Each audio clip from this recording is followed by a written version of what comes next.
পুরুষদেরকে বিভিন্ন মামলায় ফাঁসায়। দিন শেষে কিন্তু নারীরা অসহায়। নারীরা আমাদের মায়ের জাত, বোনের জাত, মেয়ের জাত। দিন শেষে কিন্তু নারীরা অসহায়। আপনি দেখবেন একটা নারী যখন হচ্ছে গিয়ে সে জন্মগ্রহণ করে, সে কিন্তু ভাই আর বাবার স্নেহে বেশি বড় হয়। আপনি আপনার মেয়েকে সবচেয়ে বেশি আদর করেন, পরবর্তীতে কিন্তু সে স্বামী, সে কিন্তু আসলে এক প্রকার পরগাছা। জীবনের 20টি বছর বাবার সংসারে থাকার পরে একটি অপরিচিত ছেলের হাত ধরে আরেকটি সংসারে চলে যায়। সেই সংসারে যখন সেই স্বামীটির মৃত্যু হয়, সে কিন্তু তখনও পরগাছা। ছেলের সংসারে না থাকতে পারলে বৃদ্ধাশ্রমে আশ্রয় হয়। সেই কারণেই হয়তো এই নারীদের পক্ষের একটি আইন হয়েছিল নারী নির্যাতন। কিন্তু কিছু সংখ্যক নারী, আমি বলবো, যাদের চরিত্রের কারণে, যাদের অভ্যাসের কারণে এই নারী সমাজকে কলঙ্কিত করে, মায়ের জাতিকে কলঙ্কিত করে পুরুষদের উপরে নির্যাতন করে এবং এই পুরুষদেরকে ধরেন হচ্ছে কি তারা বিভিন্ন মামলায় ফাঁসায়। কিন্তু আমরা যদি খুব ঘাঁটি দেখব, মানে শতকরা বেশিরভাগ সময় নারীরাই নির্যাতিত হয় বেশি। কারণ পুরুষরা নির্যাতিত হয় কম, কারণ পুরুষরা সবল থাকে বা পুরুষরা সেটা সহ্য করতে পারে। কিন্তু দেখবেন এই কারণেই হয়তো আইনটি হয় না, কিন্তু আইনটি হওয়া উচিত আমি মনে করি কৌশলে, যাতে পুরুষরা এর অপব্যবহার করতে না পারে, যে অপব্যবহারটা কিছু দুষ্কৃতিকারী নারী করে। কারণ এটা নারীদের একটা রক্ষা কবচ আমি মনে করি, যারা অসহায় নারী তাদের জন্য।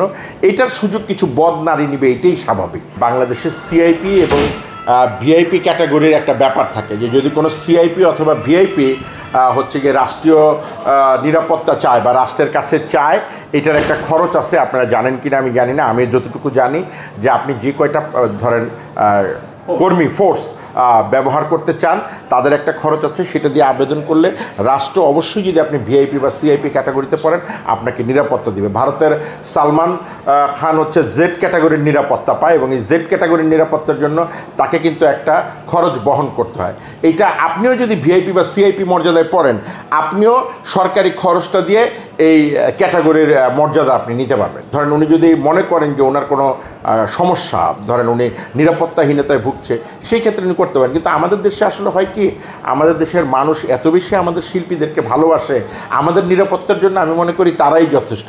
আমাদের জেড ফোর্স আর অথবা এলিট ফোর্স দরকার নেই। আমার যারা ভক্ত বা দর্শক, এরাই আমার জন্য এলিট ফোর্স, এরাই আমার জন্য জেড ফোর্স। আঙুর ফল টক বলে, এর একটা প্রবাদ বাক্য আছে। কিন্তু আপনি যখন যে ফলটা খেতে না পারবেন, তো টক তো বলবেনই। আপনার যোগ্যতা নাই, কিচ্ছু নাই। একটা ডিরেক্টর যখন আপনাকে বাদ দিবে, আপনার নিজের পক্ষে তো সাফাই গাইতে হবে, আপনি তো তখন উল্টাপাল্টা কথা বলবেনই।